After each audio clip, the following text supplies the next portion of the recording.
آئین اور قانون کی جو برتری ہونی چاہیے وہ نہیں، تو پھر جب آئین اور قانون میں پابند نہیں تو آواز آ رہی ہے حد ادب۔ الیکشن کمیشن نے جو بغاوت کی ہے اس فیصلے سے، تو ان کا حد ادب اپنے اپنے حدود میں رہو، یعنی وہ مننے تیار نہیں۔ کیوں؟ اس میں بہت سی ہیں متنازع چیزیں ہیں۔ کیا متنازع؟ متنازع یہ ہے کہ جو 39 ہیں 39 جو ہیں وہ کیا کریں، وہ جناب پی ٹی آئی کے ہیں اور ہیں، اب ان کے فارم پہ لکھا ہے نہیں لکھا ہے، ایک دفعہ لکھا ہے نہیں لکھا ہے، 2 دفعہ لکھا ہے نہیں لکھا ہے، حلف نامہ دیا ہے نہیں دیا ہے، دیا ہے تب بھی ٹھیک ہے، نہیں دیا تب بھی ٹھیک ہے، وہ نہیں ڈالتا۔ اور دوسری جانب 41 ہیں، 41 آزاد قرار دیتی ہے، بالکل اسی طرح جب وہ آزاد قرار دیتے ہیں الیکشن کمیشن تو اس پہ آپ نے اعتراض کیا۔ اب یہ فل کورٹ کے اکثریتی فیصلے میں انہوں نے کہا وہ آزاد ہیں 41، تو پہلے انہوں نے حلف نامہ دیا تھا، کس کا حلف نامہ دیا تھا کہ ہم سنی اتحاد کونسل میں شامل ہو رہے ہیں، اور وہ اس کا حصہ بن گئے تھے تو پی ٹی آئی سے نہیں آزاد جیتے تھے۔ اب وہ حلف نامہ نیا دیں گے اور 15 دن کے اندر اندر وہ سارا کچھ کریں گے۔ آئین و قانون کہتا ہے 3 دن کے اندر، وہ مسئلہ ختم ہو گیا، قصہ پارینیا ہو گیا، وہ ماضی میں تھا جب الیکشن میں تھے۔ اب فیصلہ آیا فل کورٹ کا، لہذا 15 دن کی اجازت مل گئی، تو 15 دن اس کو ثابت کیسے کریں گے یہ آئین و قانون کے مطابق ہے اور یہ کیسے ہوگا اس پہ؟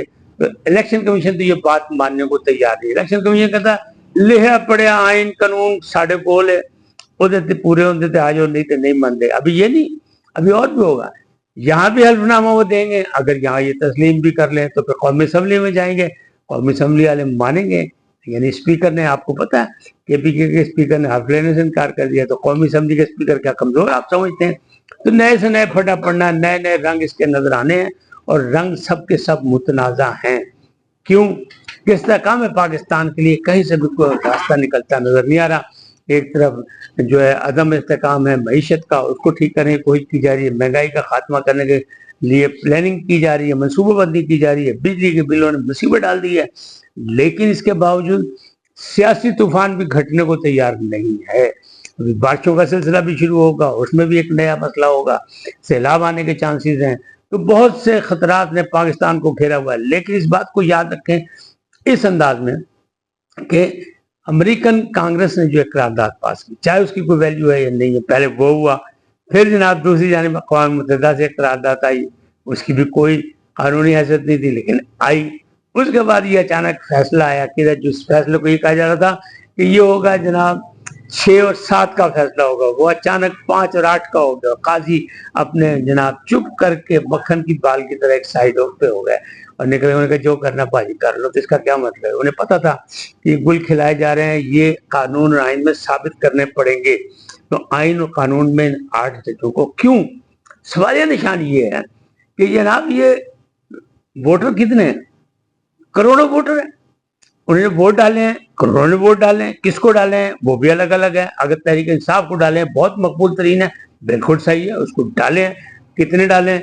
جتنے اس کو ووٹ پڑے ہیں اس سے زیادہ ووٹ ان کے مخالف جماعتوں کو پڑے ہیں، Peoples Party, Tehreek Insaf, J U I, A N P, سب ایم کیو ہم، سب کو ووٹ پڑے ہیں۔ بلوچستان میں مطلب جو باپ پارٹی اس کو بھی پڑے ہیں، سب کو پڑے ہیں، پیر پگاڑا کی جماعت کو بھی پڑے ہیں، سب کو پڑے ہیں، تو پھر وہ ووٹ تو زیادہ ہیں۔ تو ان تمام ووٹوں کو یکسر، نتیجہ تو ابھی پہلے متنازع تھا، 45 اور 47 کی لڑائی چل رہی تھی اور ٹریبونل 6 ماہ گزر گئے، ابھی تک ٹریبونل نہیں ہوئے، ٹریبونل میں پورے کیسز نہیں گئے جن پر اعتراضات ہیں۔ تو پھر جناب اب یہ 8 ججز نے جو فیصلہ کر دیا، تو کیا ان کروڑوں ووٹرز پر، عوام پر، پاکستان پر، مملکت پر یہ 8 ججز جو برات یافتہ بھی ہیں، جو بجلی بھی مفت لیتے ہیں، جن کی تمام پیٹرول بھی مفت ملتا ہے، جن کو سب قوم کے خزانے سے ملتا ہے، ٹیکس سے ملتا ہے، وہ سب پر حاوی ہیں؟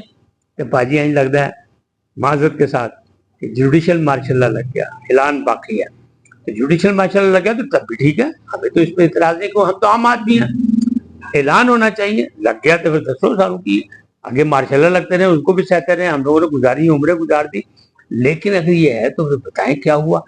نہیں سمجھ آ رہی، کسی کو نہیں سمجھ آ رہی یہ کیا ہے۔ تو یہ جن لوگوں نے یہ فیصلہ کیا یا کروایا، یا جو لوگ اس کے بالکل حمایتی ہیں، جو ان کے بھی حق میں نہیں ہے۔ کیوں؟ تو جو 73 کا آئین ہے، وہ جو پارلیمنٹ بیٹھی ہوئی ہے، ابھی پارلیمنٹ کسی نے نہیں کی، 58(2) بھی کسی کے پاس نہیں ہے کہ جناب عین کر کے چلتا کرو، نکال دو، تو معاملات ہو گئے گڑبڑ۔ صدر مملکت جب تک زرداری انہیں نے اپنے اختیارات دے دیے تھے پارلیمنٹ کو، 58(2) بھی ختم کر دی گئی تھی، لہٰذا وہ بھی بھائی ٹھنڈا ٹھار بیٹھا ہے آرام ایوان صدر سے۔ کچھ لوگ کہہ رہے ہیں یہ سارا مسئلہ جو ہے یہ پیپلز پارٹی نے کیا ہے، پیپلز پارٹی کو کیا فائدہ، فائدہ مند کس کو ہوگا؟ دیکھا تو یہ نا اس کا بینیفٹ کس کو ملے گا، بینیفیشیل کون ہوگا؟ پیپلز پارٹی تو نہیں ہوتی۔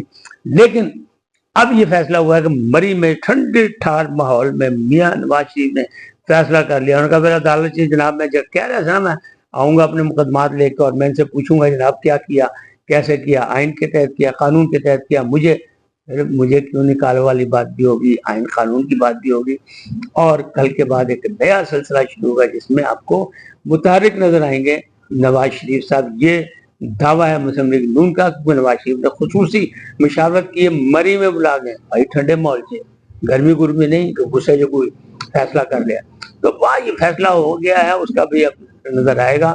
اور چاچو کی حکومت جو ہے وہ چل رہی ہے، چلتی رہے گی یا نہیں چلے گی، اس کا فیصلہ بھی پارلیمنٹ ثابت کر دے گی، اس لیے کہ ان چیزوں سے پارلیمنٹ کو ابھی فی الحال فرق کوئی نہیں پڑتا۔ ہاں سیٹیں مل جائیں، باقی لوگ کچھ ادھر ہو جائیں، یا پی ٹی آئی کے وہ جو آزاد ہوئے وہ فارورڈ بلاک کوئی بنا لے، تو پھر تو مسئلہ بن جائے گا کہ یہ آئین قانون میں ترامیم کر سکیں گے سارا کچھ، لیکن ابھی فی الحال نہیں۔ لیکن معاملات جو ہیں وہ گڑبڑ ہیں، اور اس کو سیدھا کرنا ہوگا سب نے مل کے۔ تحریک لبیک نے جو دھرنا دے دیا اچانک اسے اسرائیل کا وزیر اعظم یاد آ گیا کہ وہ دہشت گرد ہے، تو اس کے پیچھے بھی کون سی تحریک ہے، کیا ہے، یہ بھی پتہ کرنا پڑے گا، کیونکہ ابھی بڑے ڈیوٹیفل ہے۔ اس وقت اتنا ہی، پھر ملیں گے نئے موضوع کے ساتھ۔ جاتے جاتے آپ سے درخواست، INN کو سبسکرائب کریں، لائک کریں، گھنٹی کا بٹن دبانا نہ بھولیں، اور اپنی قیمتی رائے کا اظہار اپنی شخصیت کے مطابق کریں۔ سدا سلامت رہیں، اللہ نگہبان۔